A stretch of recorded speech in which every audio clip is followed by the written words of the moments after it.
जी अस्सलाम वालेकुम। ओके, सो आज हमारा लेक्चर नंबर 13 है calculus by S M Yusuf का। एक्सरसाइज 1.1 के 25 सवाल कर लिए थे, आज हम 26 से स्टार्ट करने लगे हैं। तो लेक्चर शुरू करने से पहले आप इस चैनल को सब्सक्राइब करके बेल के आइकन पर क्लिक कर सकते हैं ताकि तमाम वीडियोस आप तक बर वक्त पहुँचती रहें। इन वीडियोस में हाई स्कूल मैथमेटिक्स से लेकर यूनिवर्सिटी मैथमेटिक्स तक के लेक्चर्स हो सकते हैं। मैथमेटिक्स से मुतल्लिक किसी कॉम्पिटिटिव एग्ज़ाम की तैयारी के लिए वीडियोस हो सकती हैं और इसी तरह से एजुकेशनल और इंफॉर्मेटिव वीलॉग्स भी हो सकते हैं। So let's start it. अच्छा जी, क्वेश्चन नंबर 26 जो आपके पास गिवन है that is F of X is equal to, basically एक पीस वाइज फंक्शन है, ठीक है, 1/x और नेगेटिव एक्स, यानी जब आपका एक्स नेगेटिव होगा तो 1/x डिफाइन किया हुआ है। इसी तरह से जब आपका एक्स पॉजिटिव होगा तो -1/x डिफाइन किया हुआ है, ठीक है। बेसिकली आपके पास पीस वाइज डिफाइंड फंक्शन है, तो इसका जो ग्राफ है ड्रा करने के लिए हम यहाँ पर कोऑर्डिनेट सिस्टम पहले ड्रा कर लेते हैं जी। एक्स एक्सिस है और ये वाई एक्सिस। ओके, तो फंक्शन को देखते हुए ना हम एक चीज़ का आसानी से अंदाज़ा लगा सकते हैं कि देखें, आपका जब x नेगेटिव है ना तो आंसर में 1/x आ रहा है, यानी ये भी नेगेटिव होगा, ठीक है। जब आपका x पॉजिटिव है, वैल्यूज पॉजिटिव नंबर आप दे रहे हैं, 1 दे रहे हैं, 2 दे रहे हैं या कोई आप और नंबर दे रहे हैं रियल नंबर, तो आपका जो आंसर है वो -1/x डिफाइन है। तो यहाँ से एक बात तो हमें ये पता चल गई कि आपका जो ग्राफ है वो x एक्सिस के ऊपर नहीं जा सकता, क्योंकि x एक्सिस जो ऊपर वाला पार्ट है ना, अपर हाफ प्लेन, उसमें वैल्यूज होती हैं पॉजिटिव, लेकिन ये जो फंक्शन है हमें वैल्यूज दे रहा है नेगेटिव, तो सारा का सारा आपका जो ग्राफ रहेगा वो एक्स एक्सिस के नीचे रहेगा। एक चीज़ तो क्लियर हो गई, ठीक है। दूसरा, x इज इक्वल टू 0 पर डिफाइन नहीं है, तो इसका मतलब है आपका जो ग्राफ है वो वाई एक्सिस को कट भी नहीं करेगा। दो बातें हो गई हैं। पहली बात तो एक्स एक्सिस के नीचे नीचे ग्राफ रहेगा, दूसरी बात यह है कि आपका वाई एक्सिस को टच नहीं करेगा, क्योंकि x इज इक्वल टू 0 पर आपका फंक्शन डिफाइन ही नहीं है, ठीक है। अच्छा जी, आपने एक दो कंसेप्ट और पढ़े थे इंक्रीजिंग और डिक्रीजिंग फंक्शन का। यानी फंक्शन आपका इंक्रीजिंग कब होता है? तब होता है जब डोमेन से कोई दो नंबर लें, लेट्स से x1 x2, और अगर आपका x1 for example less than x2 से, this implies that f of x1 भी लेस देन होना चाहिए f ऑफ x2 से। ऐसे फंक्शन को हम कहते हैं this is the increasing function. क्या कहते हैं? Increasing function. और अगर इससे ऑपोजिट हो जाए, यानी आपका x1 तो चले आप ले लें जी लेस देन है x2 से, बट रिजल्ट में जो फंक्शन की वैल्यू आ रही है f ऑफ x1 वो ग्रेटर देन हो जाए f ऑफ x2 से, इस केस में आप फंक्शन को कहेंगे कि ये डिक्रीजिंग फंक्शन है।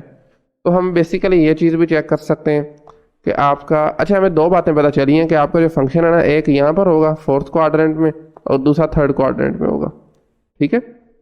कुछ पार्ट थर्ड क्वाड्रेंट में लाई करेगा, कुछ पार्ट फोर्थ क्वाड्रेंट में लाई करेगा।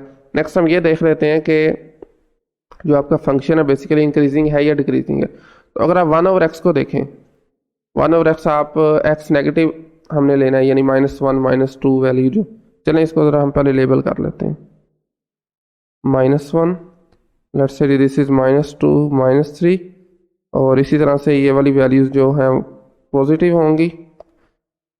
वाई एक्सिस पे आ जाएं, -1 -2 -3, और ऊपर चूंकि ज़रूरत नहीं है लिखने की भी ज़रूरत नहीं है। अच्छा जी, वैल्यू जब आप लेंगे ना नेगेटिव, -1 आप जानते हैं, चले हम -2 लेट से ले लेते हैं। आप जानते हैं -2 जो होता है वो छोटा होता है -1 से।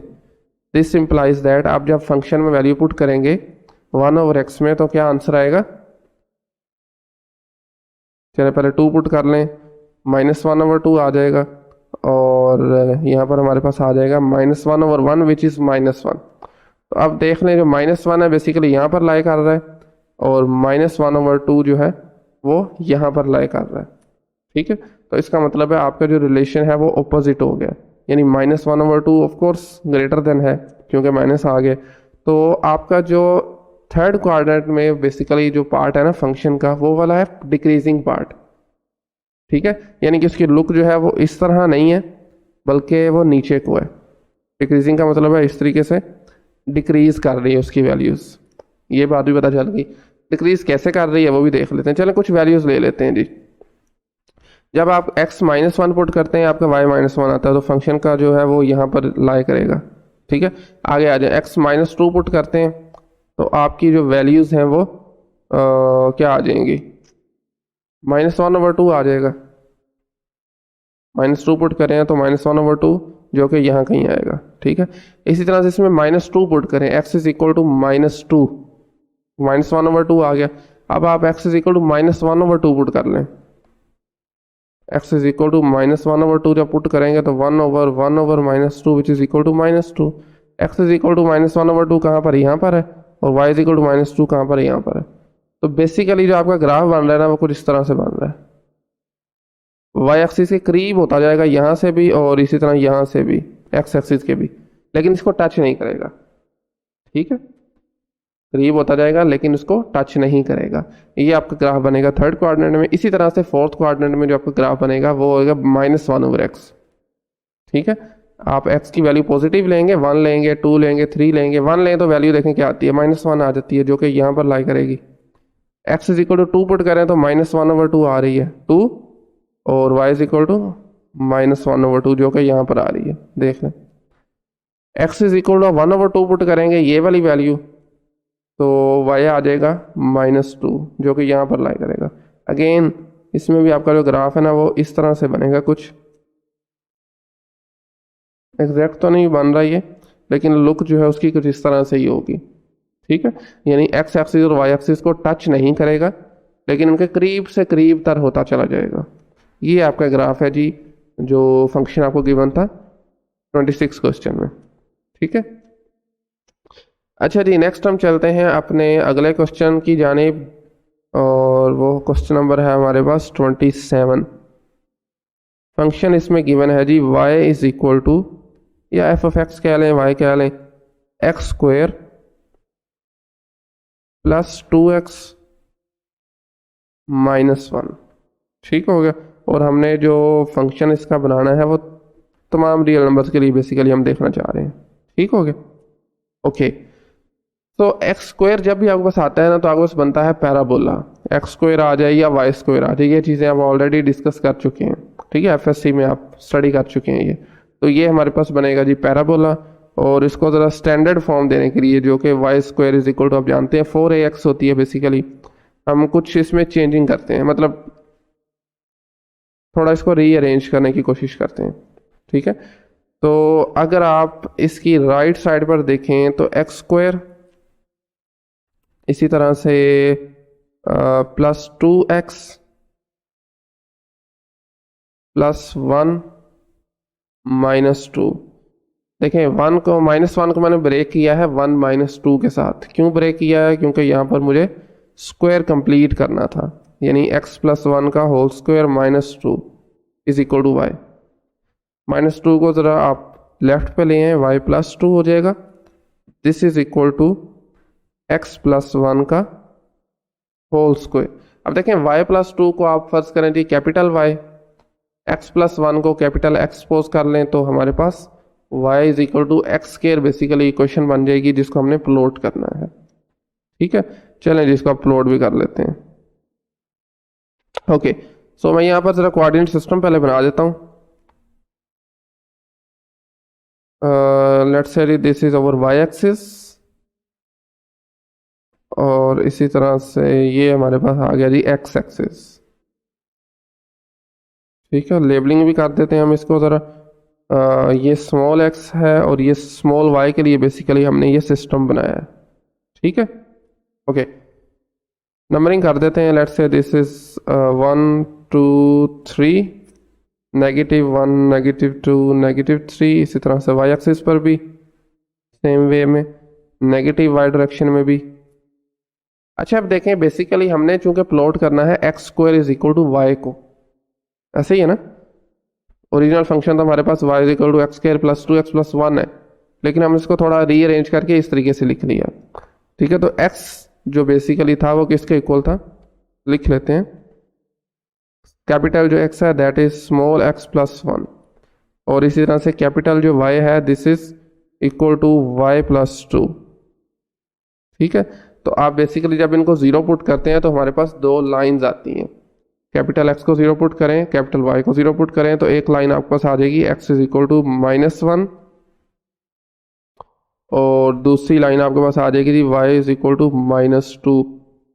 ठीक है, बेसिकली हमारे पास ये न्यू एक्सिस बन गए हैं। इन एक्सिस पर हम अपना ग्राफ ड्रा करेंगे और वही ग्राफ बेसिकली हमारे पास y is equal to X square plus 2x plus 1 का होगा। ठीक है, सॉरी -1 है ये। तो x इज इक्वल टू -1 जब हम इस पर लगाएंगे, आप जानते हैं -1 यहाँ पर है, तो एक स्ट्रेट लाइन लगा देते हैं जी, दिस वन।